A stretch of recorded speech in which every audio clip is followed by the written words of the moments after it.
Fox Business Alert, NVIDIA rallying the AI troops, and the troops are falling in line. The AI chip leader just posted on its blog that industry heavyweights have come together to form what's called the Open Secure AI Alliance. This is an artificial intelligence defense program.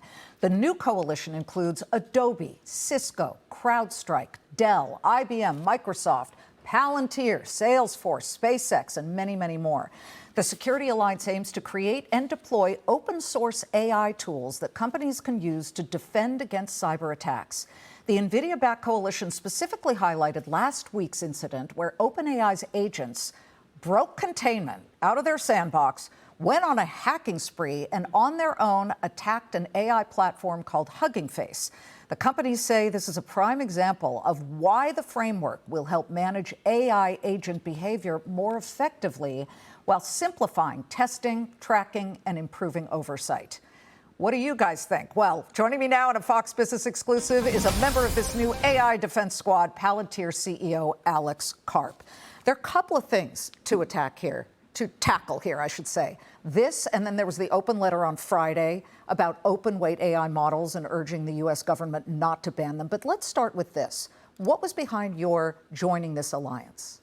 Well, I mean, first of all, there's a broader movement which really kind of was kicked off a couple weeks ago when we partnered with NVIDIA and then talked about how do you build sovereign AI, meaning AI, we're in the enterprise space. So how do you build an AI stack so that you not only get what you pay for, so you're not token maxing, meaning just paying for tokens that are a waste of time, but as importantly, that you're not transferring the value of your business to a frontier lab. So one of the big worries, one of the things that's caused a lot of pain and consternation in American enterprise is, hey, I'm paying for tokens and you're getting the alpha of my business. Because when they look at your data, when they look at your telemetry, and there's a lot of contractual things that can be taken advantage of, you're basically transferring the value of your business to them. Now, we have 20 years experience, we were born on the battlefield, of building products where the end client basically can advance and bring the troops home, which is very similar to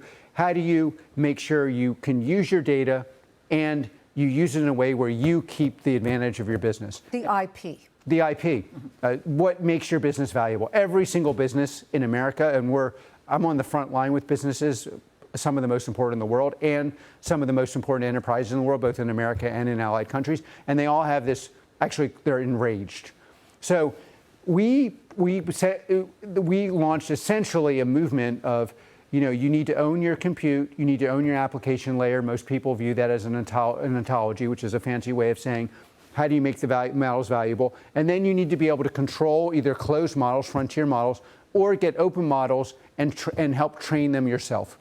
And the Palantir part of this, the alliance that was kind of forged was, how do we do this? And the reason why it's working so well is their demand for this is almost endless. Downstream from that alliance is each one of these components we want to be something that the end user, meaning the enterprise, can actually purchase, own, and not get abused by. One important part of that is the models.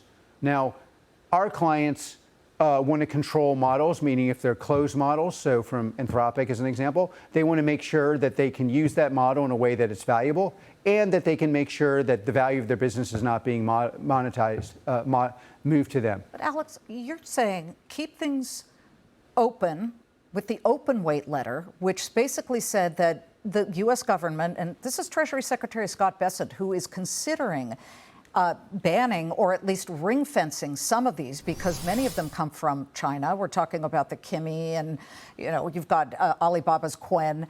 This open letter says, let's make sure that you guys don't, it urged the government not to ban or ring fence. The ring fencing and banning are very different things. Look, we have a template for what doesn't work. It's called Europe. What did Europe do? Shut everybody else out. Shut everyone else out.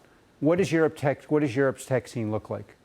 Our business is booming in America, and one of our brand advantages, unfortunately, across the world is Europe is like trying to find ways to keep companies like Palantir out. One of the big problems we have in AI is it is actually dependent on the models being orchestrated and managed, both for safety reasons and for value reasons. That's an application layer. We see on the front line in our classified deployments where we're using open weight models, that we can get those models to be as good or better than frontier models. Even the Chinese ones? We can get our models to be as good or better than any model on the planet. So just a minute. What you want in a stack is an American stack that's American based on every single part of that stack is the best part. You're talking about chips, servers, ontology, racks. Yeah, no, actually it's like, so you have GPUs and then you have the models, and in between those models are powered by an application layer. Part of what's happened, honestly, is that, and Dario is an incredibly world historic figure. But Dario Mode of Anthropic. You're selling a model that actually only works at that level safely if you modulate it and use it. They're number one in enterprise. People want that safety, Alex. Yeah, so the application layer allows for the safety, but also for creating these things, using them so they're actually valuable. A way of not addressing that issue is to say, oh, okay, we can't have any competition because the competition might be dangerous. Now, of course, the competition could be dangerous, but you always have to be very careful. We cannot go down the path of, I'm very pro-European.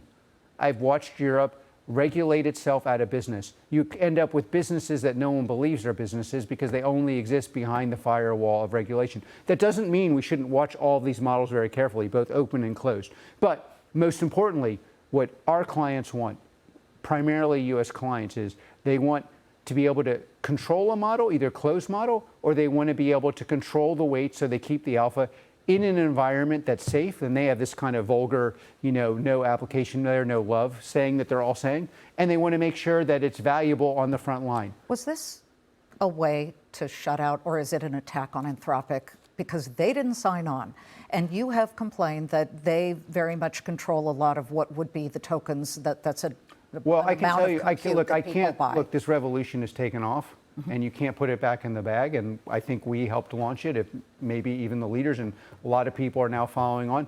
I'm not anti-Anthropic or anti any of the closed models. I am pro my customers, and my customers are angry. And why my customers are angry because they feel like they got token maxed while transferring their alpha to a frontier lab that, by the way, believes their business is only valuable because they're going to put it out of business. It's money. It costs a lot. No, it's not just that it costs a lot. That's one problem. The bigger problem is you are migrating the value of your business to the person you're paying a lot of money to. And so what's making businesses are used to paying too much and throttling it down. Businesses don't like when they're paying too much and then they find out that somehow the actual insights of the business are being modeled by a third party and sold to other people, or they're losing their business. And by the way, this is not just a fake concern. This is happening all over. And that, by the way, this is very important for America. What slows down AI adoption in this country is not primarily our fear of a third-party country we compete with. God knows I'm on the front line of that as part of Palantir. What slows down AI adoption in this country is people are saying, but I can't use these products because I'm not getting value, meaning I'm not using an application layer, or I'm transferring the value of my business to someone else. Why would I do that? I get that, Alex, but you have consistently said either we win or China wins. You have said that. Those are your words. But let me just say that by allowing open weight platforms like the Chinese ones to not be, again, ring-fenced or banned by the U.S. government. Sorry. Isn't that not a contradiction? No. First of all, looking at models very carefully in regulating them, totally in favor of, whether they're American or from another country. I'm saying something different. Okay. If you want to win, you have to compete on the battlefield. Let's just take a military example. We're building some of the most important AI systems in the world. Complete stack is American, of course. Okay, our job has to be to have the best AI in the world. If you're going to actually say we're going to restrict all products to U.S. commercial, but they're not going to be restricted abroad, which they're not, you're de facto setting up a two-stage thing where no one can claim we have the best products in the world. It's complete insanity because we do have, we are building our platform in the U.S. government on the open weight side with NVIDIA. We can get the best performance in the world with a totally American company using American open weight companies and American GPUs. Now, we don't have to hide behind some kind of fake thing. When, by the way, that's only augurs to a company which won't participate because in many cases, by the way, you just have to ask yourself a different question. We keep saying if you don't have sovereign AI, it's going to lead to closed models, migrating your IP, and we keep giving specific things. There's no response. Is this the free market version that you're calling for when it comes to AI models? What I'm calling for is free market with oversight. I'm not saying there shouldn't be any oversight. In fact, I'm very pro-oversight on open and closed models. But what I am saying is you have to be very, very careful. We know what Europe did. We know what their tech scene looks like. We have to be very careful not to replicate that. That's not a way to be, like, if you want to be pro, actually the French have a saying, if you care deeply, you're particularly exacting. And so we should be very exacting.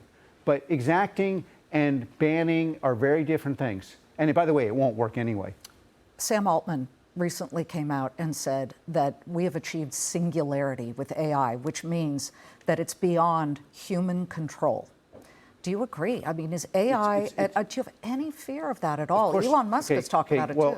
My version of it is, and again, this is where it's like we have to run effectively, meaning the enterprise needs to be sovereign. And you run effectively because we do have competition. And that competition primarily comes from China and other countries. And so, like, there are all these dangers. One of the problems in the AI messaging from Silicon Valley is it's always presented as there's no danger. Yeah, there are dangers. Just like if you're working with uranium, there's a danger. The processing and who controls it is very important, meaning it's heavily regulated by the government. So Scott Bessent wants to maybe regulate this. And do you agree with that? We are going to end up having to regulate AI, there's no doubt. But the question is, who regulates it? Do they understand what they're doing? And is it regulated in a way where we win?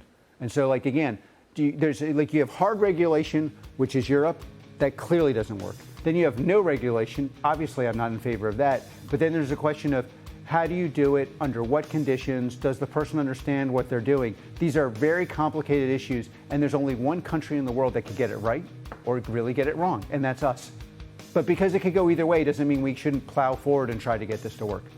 Well, a lot of people in Silicon Valley, I'm not saying you, but they fight regulation or they hold it up over and over again. I've been on the forefront of fighting Silicon Valley since inception. I fought Silicon Valley because we were on the battlefield, because we believe that, and I still fight. Like, why would Silicon Valley get to weigh in on what the Department of War does? Like, I think that should be decided by the Department of War. So, like, by the way, I'm in favor of regulating these things, limiting them in a U.S. surveillance context, whatever you may have heard. Like, so, but in the department, but like, Palantir has never, by the way, I personally am always skeptical of, like, Republicans think the free market will solve everything and Democrats think it, or left think it won't solve anything. The truth is, the middle position where you need smart and accurate and exact regulation on these issues, just like a tax policy. I'm not in favor of having no tax. In fact, I'm in favor of rich people paying potentially more, but you can't do it in a way that just punishes rich people and doesn't help poor people, like the wealth tax. That doesn't help, exactly. Alex Karp, good to have you. Thank you very much. Thank you. Stay right there. He always tries to get up and run off the set. Is it that bad? You always say that. Thanks, Alex. Coming up.